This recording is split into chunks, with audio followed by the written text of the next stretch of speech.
Hello, and welcome to another episode of the Roll-Wise Show, the place where we talk about stuff related to tabletop RPGs. Today, we're going to be doing some of that, talking about stuff related to RPGs and diving into a little bit of Kickstarter, BackerKit hype, and all that, as well as just kind of take an overall examination of, what we've seen so far related to how 2026 is starting off in its crowdfunding. Now, I thought this was kind of interesting, but there's an individual who seems fairly data oriented, and they've gone to BackerKit, GameFound, and Kickstarter, and they basically just analyzed what they could from a data perspective, and they've seen some interesting correlations based on what they've accumulated so far for the month of January. Now, me personally, I think that I've heard that a lot of people were expecting 2026 to be a little bit of a downward trend or a little bit of a dud. What are you guys thinking so far? And have you seen any evidence to contradict that as that 2026 is the biggest year ever? I don't think it's going to be anywhere close to the biggest year ever unless Brandon Sanderson launches another RPG. But that doesn't necessarily mean that there won't be a healthy amount. I think a lot of people predicted a doom, Well, there's still publishing concerns with tariffs and book production and all that stuff, which is probably going to cause a downturn this year. Unless something happens. It might. I hadn't heard that the tariffs were impacting the books as much as they were like games and I think everybody's just dealing with it now, so like people don't talk about it anymore. Okay. People just deal with it, I think. Because I know it impacted a few that I funded towards the end of last year, where they were having problems getting produced overseas and then shipped to the United States. And it impacted my shipping and handling. They were like, it's going to be more than we anticipated initially. That's one reason why I think we talked a little bit off stream about the one price for whatever you buy. I think you were the one that mentioned that, Mike, where you could you could buy a piece of paper and still pay 15 euros or whatever for it. Yeah. Or you could buy a Mack truck and still pay 15 euros for it. Like, I think that's why that they're doing that. They're hoping some people buy way less and still pay the same amount instead of the people buying way more and then paying the same amount. Maybe. I don't know. 15 euros feels like a lot for shipping, considering that I'm not going to lie, I do use Amazon Prime to get some things off the internet, and I just don't. I like to get the thresholds where I don't pay shipping. I'll just say that. Well, with Amazon, you pay shipping. It's just in a different form. Yeah, I think a lot of the publishers would rather ship out more than less because they get you to buy more, they get you to pay more. So I think they're willing to subsidize some of the freight at that point. But no, freight has definitely gone up on its own. But I don't know if I didn't back as many role-playing games as you guys did last year. But I don't remember getting hit with a tariff charge in any of the ones I did, but that may have just been me dodging. I don't know. There's not. They don't call it. They never call it a tariff charge. They do on the board games. I definitely have gotten tariff charges on the board games for the production. I have not being seen manufactured that in China. Any of the books that I have, but they definitely have mentioned that. I think part of the shipping thing was everybody canceled all their orders for 2 months when the tariffs were going crazy, and then everybody tried to rebook at the same time. Supply lines when it stabilized. Yeah, and then they were everybody was fighting for limited space on cargo ships. Because truthfully, if you were to ask me who has tariffs that are new and all that stuff, I couldn't rattle that off the top of my head. I would have to go through and have somebody else explain to me the deep analytics as to who's actually being tariffed what at this point with all we have tariffs, we're backing off tariffs. It's just, it's a wild thing. And so for those of you that are, funding stuff in the US, you may have no tariffs. You may have tariffs. Who knows what the year will entail. But what was interesting, though, is that this person who writes at TTRPG-spider@blogspot.com, they discovered that in in January, there were 90 campaigns that totaled 4 million and some change total that they raised. And what was interesting was, to them, they thought that was a solid number of things that were funded. So basically a solid number of campaigns. But they did notice that there's AI slop. This is their words, not mine. AI slop had kind of crept into an increasing number of campaigns, meaning that it's really hard to kind of know how AI is going to be filtered within this, whether it's going to be something that we just accept as part of every creative endeavor going forward, or if that's going to be a premium where people are literally stamping it saying like, oh, this is AI free, like no, only humans have touched this pristine product or something like that. But they did notice as well is that and so of the 90 campaigns they said 41 of the campaigns used AI in some form, and that raised about $225,000. So really a small percentage of the overall amount raised. And of those 41, 23 of them were D&D 5e.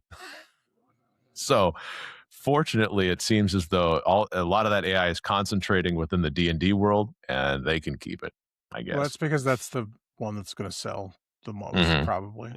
Yeah, Brent's right. It's the biggest market. Yeah, it's the biggest market. So what's happening is people are doing what they can produce quick and fast and selling to the biggest market. So probably if you want to avoid AI, you just buy indie games, smaller games.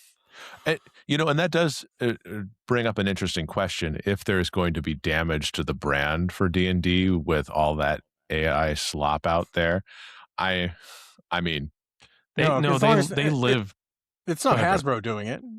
No, right. I know, but just the idea that I can't get a good D&D module because every module I look at is AI. Do you remember all of the garbage that came out for 3.0 and 3.5? Make sure you buy it off D&D Beyond. That's what D&D is going to say, because D&D and Beyond is going to say it's not AI. If you want to buy it directly from us, and we can guarantee that there are AI slop is at least proprietary AI slop. It's Hasbro. It's Hasbro verified AI Hasbro slop. approved AI Hasbro slop. approved AI slop. Top tier AI They've lived slop. through a glut of low quality products before. It comes every couple of years, I think. Well, anytime there's a secondhand market off of your main property, there's going to be some that's garbage. And to be fair, there are some jewels that come out of all of the stuff getting thrown at the wall. There's some amazing third party stuff that comes out. But there's a lot of junk. I would say, like I said, as far as like fast, like the AI stuff that you're seeing for D&D is fast buck stuff. It's stuff where it's got to be. They're making it for cheap. They're producing it for cheap. They're selling it for whatever they can get, and it doesn't matter if they make a ton of money. They just need to make some, because they paid nothing to make it. It's probably slop, even if they didn't use AI.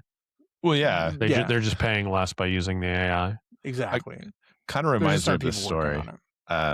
It kind of reminds me of a story. The way that you're saying it's fast and stuff is there was an author apparently that was boasting that with AI they publish a book. They can publish a book in 90 minutes, and I was like, a good book in 90 minutes? Yeah, that sounds like quality. That's not what they're shooting for. They're shooting for a book. They're shooting for a book to get on some ebook website and some assholes to buy it. And then basically when people catch on, then they're like, this book is absolute AI trash. By then they've already collected money from a certain number of people. But I mean, some books are trash regardless if they were written by AI. So whatever. True. No, there are poor books by human authors, but I would say the percentage of bad books are the ones written by just AI have to just be horrible garbage, because I can't get AI to output a coherent paragraph most of the time, let alone a threaded story with a plot of any kind. I could name some books that are probably worse than AI, but I'm gonna skip it. Okay. If you want, this is when we do one of those Patreon things where if you want to see the behind the scenes and get our VIP access to Brent's brain. That would be terrible. So, but needless to say, the end of, when they were going through, they saw that on BackerKit was actually where a lot of the money ended up being, because Draw Steel's Crack the Sun campaign was on there. And while Draw Steel's campaign did get $2.6 million on there, that was obviously less than their original Draw Steel launch for the TTRPG, but it was basically just their encounters book and an adventure. So yeah, I don't know. I mean, I thought that was still a really strong showing for the brand in general. Oh, no. And so agree. That was good. And then it precipitously dropped from the $2.6 million campaign to Toon, the cartoon role-playing game by Steve Jackson, at $142,000. Still a healthy Kickstarter, but the drop was 2.4 million plus. Yeah, that was the difference between 1 and 2. The number one project and the number 2. Okay. Yep. Yeah. Wow. Yeah. Like I expected it to be a lot, but not that. Okay. Sorry. That surprised me. And it was. I mean, there was a similar distance between number 1 and number 2 for January for Kickstarter. Thundercats, according to them, raked in 307,000, and then Wormwood Modular Gaming Table ran up to 162. So it was an accessory that came in second place. That's an accessory. And the thing you have to remember is, like, the Thundercats Kickstarter only asked for a lot less than that, so the percentage of what they made was pretty high, I think. Oh yeah, their funding, they crushed their funding goal and everything like that. So to me, it was just interesting to see them kind of break down the numbers and how, when you looked at 2024, there were 75 games between BackerKit and Kickstarter. And in 2026, there was 89 between the two. So there was actually more crowdfunding happening in 2026 as opposed to 2024. But there was a dip. 2025 did show a decrease from 2024. And it was nice to see those numbers go back up a little bit. Hopefully, meaning that, there is still excitement for people to do crowdfunding and put out these new games or put out new ideas. That's also kind of nice. Sure. And I'm curious if this, I'll have to do a little bit of a check in about a month to see if there was a February component, because I think, the Zinetopia and everything like that could have some interesting, I don't know if a lot of the zines are making a lot of money, but we'll see how many. No, but there's a concentration of them, right? Mm-hmm. Yep. So there's more volume, I guess is what I'm saying. Yeah. More projects. Okay. Yeah, so more projects, more people are interested. There's a lot more people, marketing the stuff, and so I think, when you just are bringing people to the site to check out your product, they may just go over and check out another product. It's easier for them to do that when they're looking at all that. So we'll see. But since Kickstarter seems like it's off to at least a reasonable start this month, in spite the fact that AI is making its way into a lot of projects and all that, or in January. Games. I think it's time to talk a little bit about games, especially games that we're really kind of looking forward to and interested in. Now, I really did not pay attention to what Zinetopia was, unless it's Zinetopia, and I just sound like an idiot going forward the entire thing. Zine is what they're called, so it's probably Zinetopia. It almost has to be. I mean, with Brent. If anybody wants to challenge me on the pronunciation, go for it. But I one says Megazine, I don't think. I think it's magazine, Mike. I think you're pretty confident. I'm pretty confident in that. Although from now on, I think I'm going to say Megazine every time we talk about it. Oh, did you get the Megazine? Did you go out and buy a Megazine today? Did you check out the new Mothership Zine that came in the mail? No, I didn't. I only get zines, asshole. So I know we're kind of in the middle of the month already, and Zinetopia is basically what the promotion is here is it's a month-long celebration, observed every February. So this is a recurring thing where creators share and launch. I need to copyright all things Zine for the record.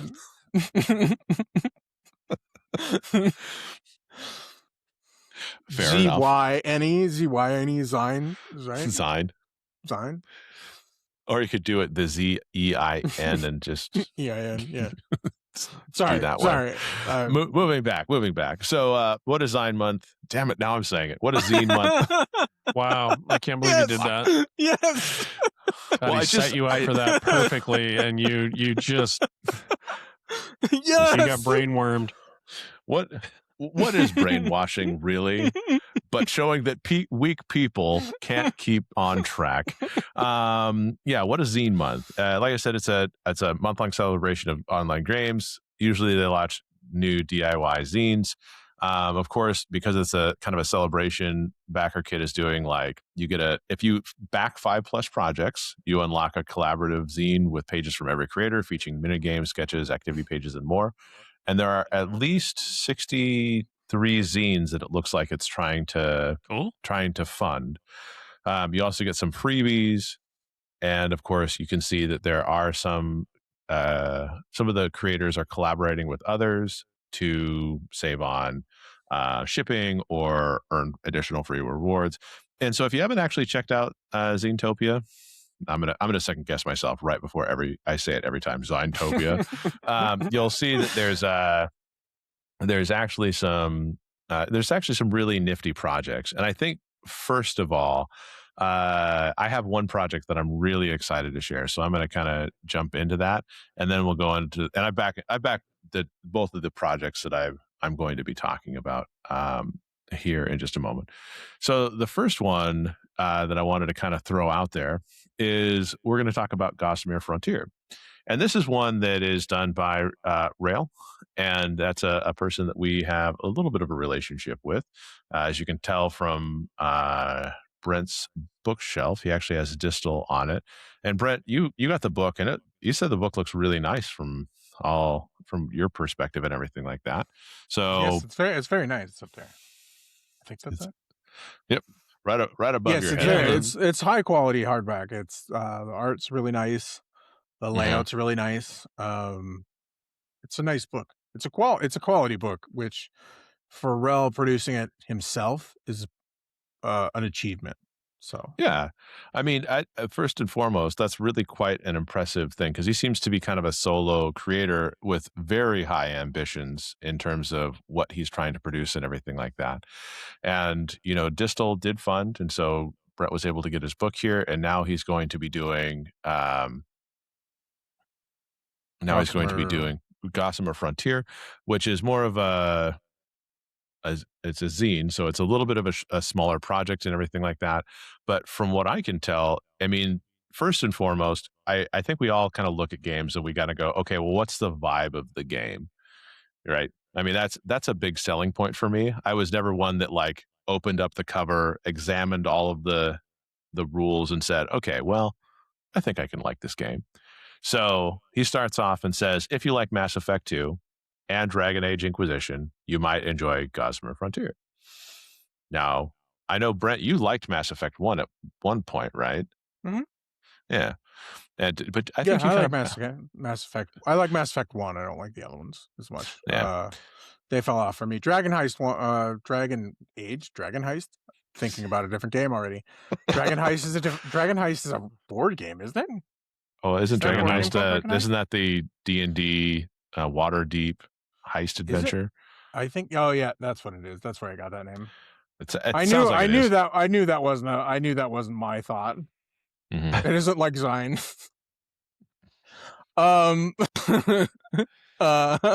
Wow. Okay, let's go. Yeah. No, what actually I was thinking about was a different Kickstarter. And dragons, apparently.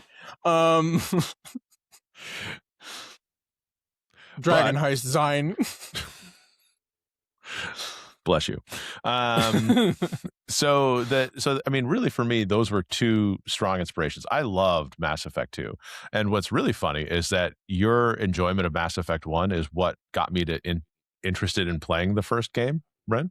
I don't know if you knew that. I don't know if I told you that, but you said it was a really good game, and so I picked it up, and I fell in love with the franchise and BioWare all over again, because I did like some of their earlier games, because they did like Baldur's Gate and stuff like that, right? So it was one of those games that I put a ton of hours into, and when Mass Effect 2 came out, I love the story. I loved just a ton. It's one of my favorite games. And so then this game, it's a solo game first and foremost. And so your idea is that you're playing a character, of course, in which everyone else finds stability. You build a team of memorable characters and then earn their loyalty by helping them conquer their own ordeals. It's kind of a compelling storytelling perspective from a player where you're the protagonist, but it's not just you by yourself. You actually have hopefully a more engaging group dynamic and everything like that. Now, the funny thing is that I think 2026 for me is going to be the year of solo play because I'm going to try out some of these solo games. I'm going to be getting some Astro Prisma. Nice. I've got some other stuff that's come into the pipe that I really want to give a try to. And now that my little guy is more, how do I say it? He's more regular in terms of what his schedule looks like and everything like that. It allows me to carve out some time to do some of this stuff. But the player's role in Gossamer Frontier is you're the captain. You have a reliable navigator. Your ship can sail the Gossamer, an opalescent weave of possibility that takes you anywhere in the galaxy, if you can keep the engines running. That'll be my problem. You'll maintain the ship, build relationships with your crew, and if you got time between outgunning and existential threats, you may even find some love. What's a solo RPG? I think we already know what all that is. And I think that, when you look at some of these things, I'm kind of excited for two parts about this. First of all, I'm excited to see how you play that multiple characters perspective and all that kind of stuff. Like as a solo player, you as the captain, like how do you play a crew in a solo game? Since I don't have a lot of experience with solo games, our co-GMing experience on Ironsworn is kind of the first time we've had a GM-less really experience outside of like choose your own adventure books and all that kind of stuff. That's at least from my perspective. And then of course, the second thing is that I'm looking at the art that he's put together for this. It looks really good. He is really good at getting artists that are talented. Like the art he's used is excellent. I was impressed at the art in Distal. So Yeah. If he follows that same vein, the art will be really nice.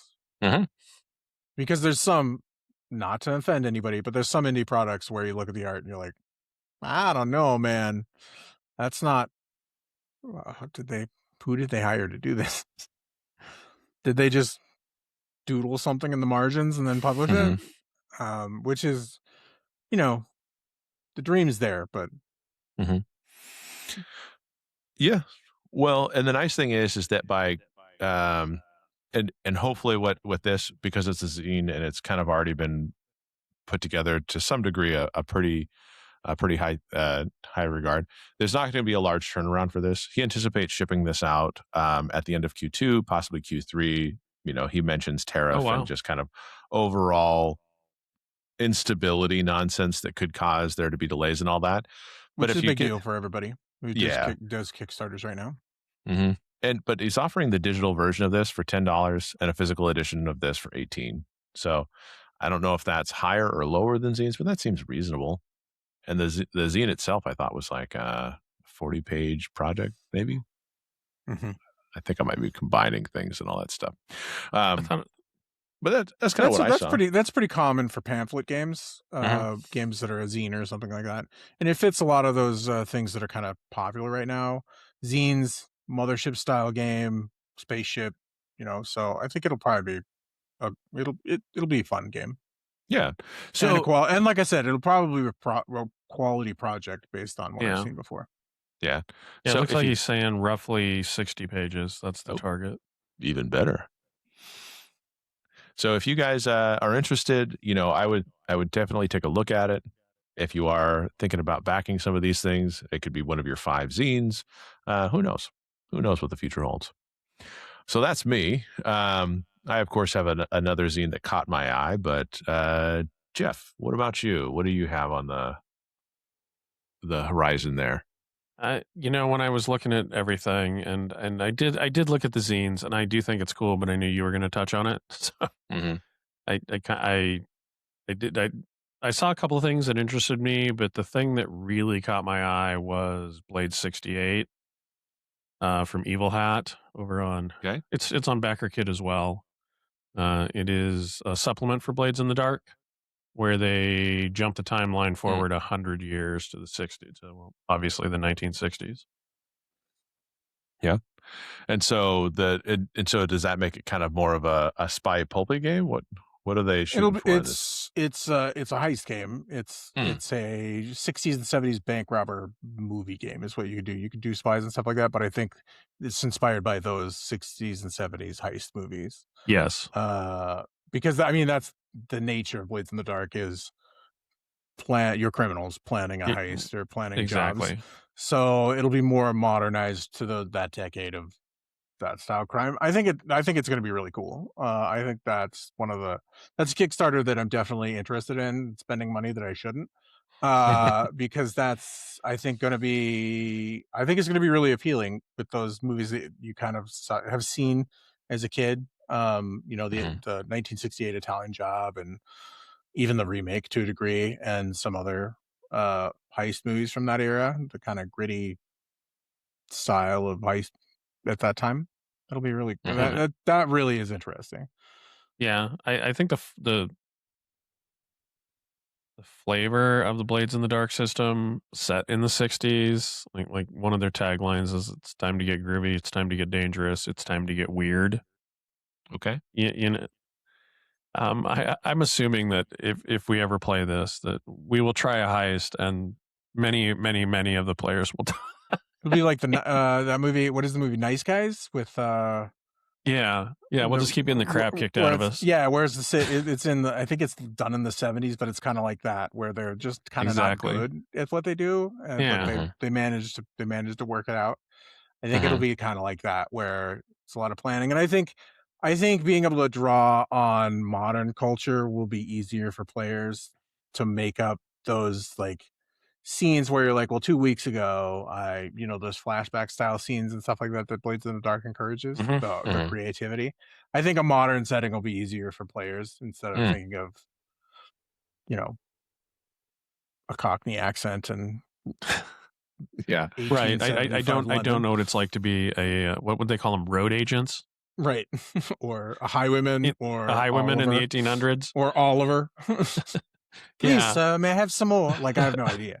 Well, what's fascinating to me is that it's like I'm looking at the touchstones that they say kind of are inspirations for it and everything like that, and then you have some Tinker Tailor, and I'm just going to choose because there's spy fiction, crime capers, and weird and sci-fi touchstones, and so you have Tinker Tailor's Soldier Spy, which good movie, and then you have Ronin, and they're like, okay, I can see how that goes, and then you can add Soylent Green as a touchstone. Yeah, it's a 70s sci-fi movie. Yeah, so it's just like thinking about how these different things will interact can I guess give some odd ideas as to what the 68 looks like for this. So they got Get Carter listed, the Michael Caine version from 1971, not the Sylvester Stallone version. But did they have a Mega Man listed? They got Logan's Run and Soylent Green. Logan's Run, that's Orange. a good one. Logan's Run's a good one. They got THX 1138. Oh, they just sold me. We're gonna play my Clockwork Orange inspired game. That won't be awkward. There we go. At all. Well, hey, you know what? Go ahead. I was just gonna say, if you know what, it gets you behind that DM screen. Everybody sign up for a little bit of the old ultra violence. How's that different than our regular game? Well, and we're not ultra violent, in case people are wondering. Did you notice under the touchstones they say, note, Evil Hat Productions LLC hereby refuses to acknowledge or comment on the possible existence of a secret forbidden touchstone, Austin Powers, International Man of Mystery. I did see that. I thought that was pretty funny because I was like, it just throws a little bit of a wrench in the touchstones. Okay. Oh, you definitely could play a comedy. Like, there's definitely comedy in those early games. You could do a Warriors game. You could. 100%. That would be cool. A Warriors inspired game. Man,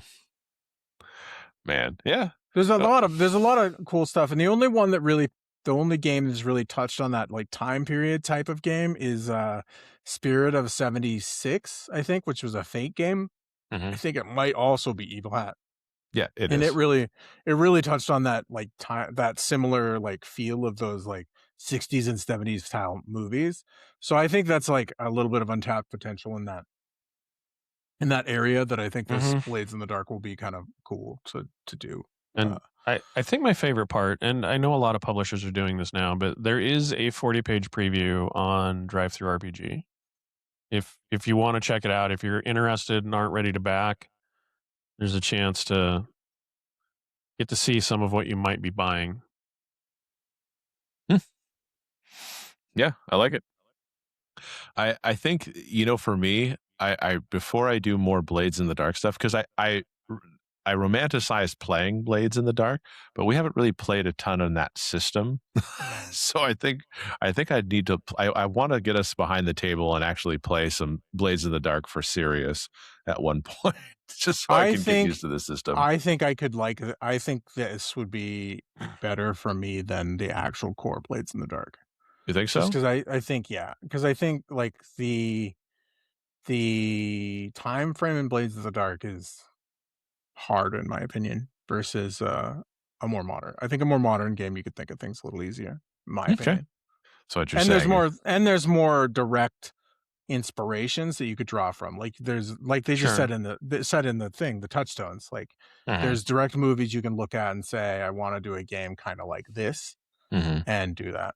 Fair enough. Whereas like the time period in the original Blades in the Dark is interesting, but it's hard to find, in my opinion, like movies that portray that time period well,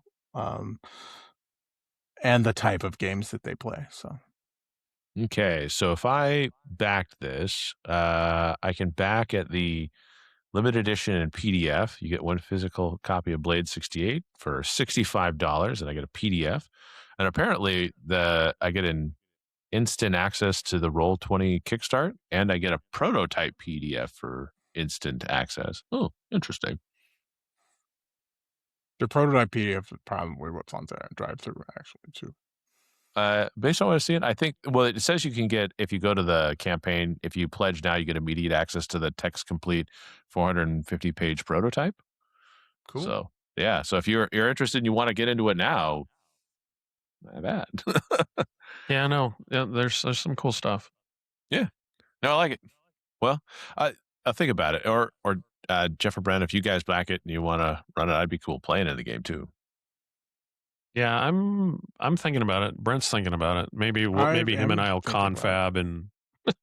I am thinking about it because I wasn't until I started looking at the Kickstarter, but I'm kind of interested. Like Blades in the Dark, it is a romanticized game where it's like, oh, that would be fun, but it could be hard. Like I had a hard time running. What was the other gig? The Alpha A State. A State. Yeah, that was a little bit difficult for me. But I think this would be easier for me. So okay. Well, and I think sometimes you just have to find the right setting for a game. The rules and everything like that. As you said, you bounced off it because you were like, the fiction's a little weird in A State. And like the fiction in Blades was a little bit weird for me too, because I thought it was something that it wasn't when I first started reading. And then it kind of, I had an idea in mind and it wasn't that idea, which that doesn't make the game not good. Oh, it just okay. wasn't what I wanted. That's always a challenge, right? When your preconceptions don't match the reality. Yeah. Yeah. Like that happens to me all the time. Yeah. It happens sometimes, and it can kind of push you off. It's not the end of the world, but it's a good game, and it's written really well, and it's been really influential. So I think them producing this expansion will be good. Yeah, just so we can dip our toes a little more deeply into it. And I also think that there's a little bit of us that we don't do a ton of campaign play, and based on my little experience with A State and not having read Blades in the Dark at all, I feel like campaign play is where it really shines, is when you have the character and you do stuff in the world, and one shots maybe a little bit more tricky for it. I mean, unless you're doing episodic one shots, I guess. But we bounce from system to system fairly frequently throughout our gameplay. So, cool. So 68 for you. I have another zine to talk about. Or I have one that I thought of while we were sitting here. Cool. House of Eidolon, the cyberpunk. It's a cyberpunk role playing game, a new one. Nice. The art is really, really pretty, which is the other thing, and it's kind of a I don't know how. I mean, there's always the challenge with the new Cyberpunk game is why would I play this one over just Cyberpunk? But it looks pretty interesting. Yeah, I think you actually sent that, and that's something that's going to be backing soon. Where did you learn about this game? It showed up on my feed and on social media. Like it just showed up. So. Oh, nice. Because it ticks my boxes. Is it in pre-launch right now? Yeah, I'm just it's in pre-launch I'm right looking now. at the page. Okay. One of the things that I think is interesting mechanically that they talk about in the game is that there's like one unifying system instead of the decker problem where you're playing a different game as a decker that happens in a lot of the games. Which if they can figure out a way to do that and make the system feel like cohesive for that person, that would be good. That would be a step in the right direction. So there's a lot that I think that the game could do interesting. And like I said, I'm really impressed by the art so far. So I'm interested whether or not, yeah, I'm interested. No, the art looks cool on the I'm on the webpage. Yeah. And the first little thing you get is like one of the things that they offer is necrotech, is it like a necromancer cyberpunk character, which I think is interesting. So there's some interesting tropes and ideas that they have, I think, in the game will be interesting. So cool. I could say interesting more times probably, but I'll try and avoid that. Yeah. You could. It's okay. Well, as long as, I guess what I'd say is, as long as it grabs you and it kind of inspires you to play and gives you some stories to play with, I think we've had fun in cyberpunk games. Like, I think we've enjoyed our time in there, but I'm not sure. Like, we haven't played the Shadowrun Anarchy 2.0. There it is. Shadowrun Anarchy 2.0. We haven't played that one yet, and that one just came out recently. But I'd be curious to give that a try. And this one looks like it has Shadowrun is on the Cyberpunk. I know it's kind of cyber fiction and all that stuff. But we had a lot of fun with Cyberpunk Red when we were doing our stuff through there, and it does give it, it gives me the enthusiasm to play other Cyberpunk games and see how they envision a dystopian future. Well, yeah, and that's the one thing I would say that's always kind of a challenge about Cyberpunk games is what does this Cyberpunk game do or bring that the other, like just Cyberpunk doesn't?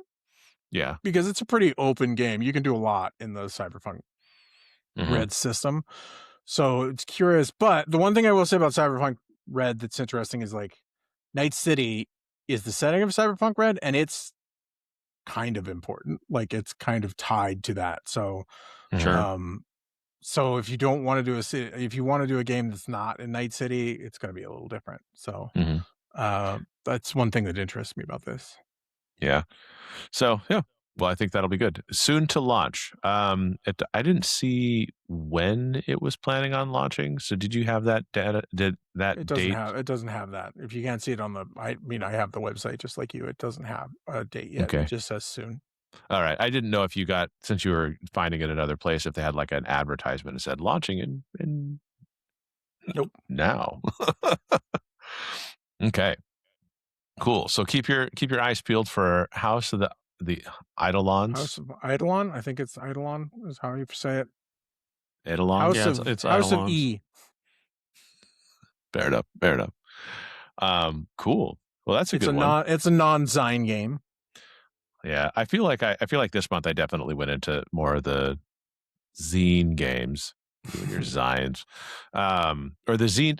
What's funny is I don't think that I was able to find I was looking at some other games, I guess, and of course I have other games that I've backed in January, and I have some games coming up that I'm probably going to back, but I don't have the money to be keeping up with all these Kickstarters. That's my problem. No, there's more product being released than really anybody can consume. So you have to have to look, and you have to have some way of being. You have to be a little disconcerting. You can't just back everything. Yeah, exactly. As much as you want to, you have to kind of be disconcerting a little bit. At least I do. Otherwise, I will try and back everything, and I'll wind up homeless. Oh, right. So, ready for the next zine? Yeah, sign us up. All right. So I'm probably going to pronounce the author's name wrong. They are Brazilian, and I think it's pronounced probably a little different than I'm going to say here. But the next zine that I funded is not funded, backed. I did just buy out. You funded it. Wow, Funded Mike. it? Wow.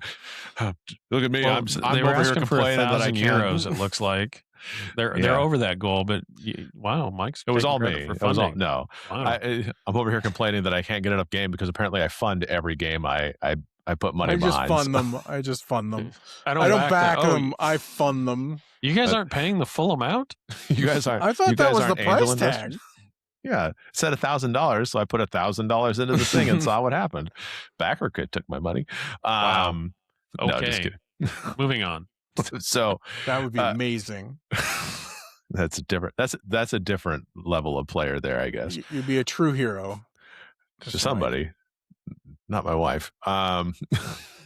So the zine in question is called Triple O, and it's by Cesar Capacole. Oh fuck! I'm sorry, Cesar. I apologize.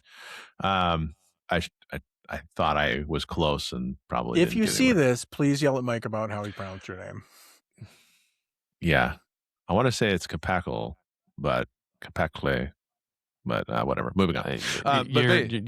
You've apologized, which is the right thing to do in this case. I apologize that it got that a little off there, but this one's actually really interesting to me because it is the pitch for this game is really that it's a solo RPG tool. It kind of flips the script a little bit, and you're really playing as a GM running characters through adventures using that's why it's called Triple O. It's a design engine that has you go through the obvious, the option, and the odd. Now, the reason why this one kind of caught my eye was because I haven't really played a lot of solo games as a player and all that stuff. But for me, since I run so many games and everything like that, and I do run published content as well as my own stuff, I thought it was kind of a neat thing to focus on running, on this running as a GM to even just attempt to play test my games, like see how players would behave in certain situations. If I could see how things, like if I wanted to run an adventure for you guys, I would play the adventure. Not only would that give me familiarity with it, but I could see holes or add ideas that I felt were necessary or something like that as I went through that. Now, when you're looking at his track record, what also makes it interesting is that this person puts out a ton of content, and I was actually pretty impressed because not only to put out a bunch of content, they are finalists as a best indie game winner for the Crit Awards in 2025. Nice. 2 games in the top 5 of the UKBG review circle's best RPG. Definitely putting out games and products that people appreciate and are kind of recognizing as good products. So it really got me interested to see how this one, how this one would play out. Now, it is so far, I know there were some stretch goals and everything like that, and I think the original plan was for about a 40-page zine, but I'm just curious how that's gonna how many tables do I get for 40 that allow me to play this, and how does it work, and all those kind of things. And so I'm curious, how does that sound to you guys? Is it an interesting novel concept, to kind of flip the script on the solo gaming, or what are your thoughts there? I think it's novel. I think it's a novel take. I have not certainly seen that before.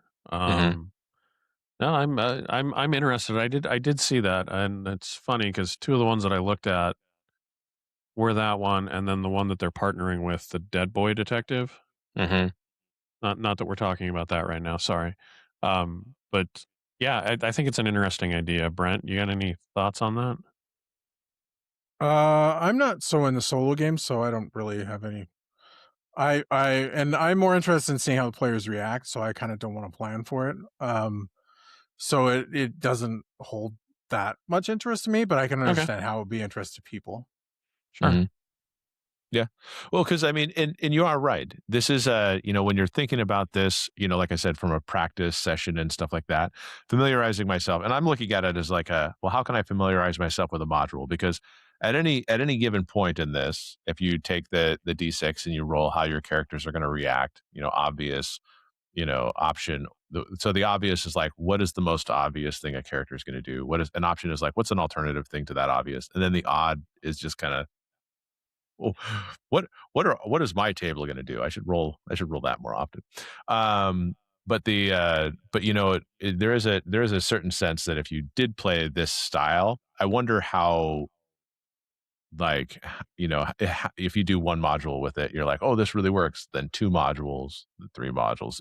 Do you get the same kick out of it each time you do the sessions, and how much replayability is? Especially since, as you said, Brent, some of the one of the nice things about being a GM is that you actually get to see your players challenge you as a storyteller by obviously not going off on their own, doing their own things and everything like that.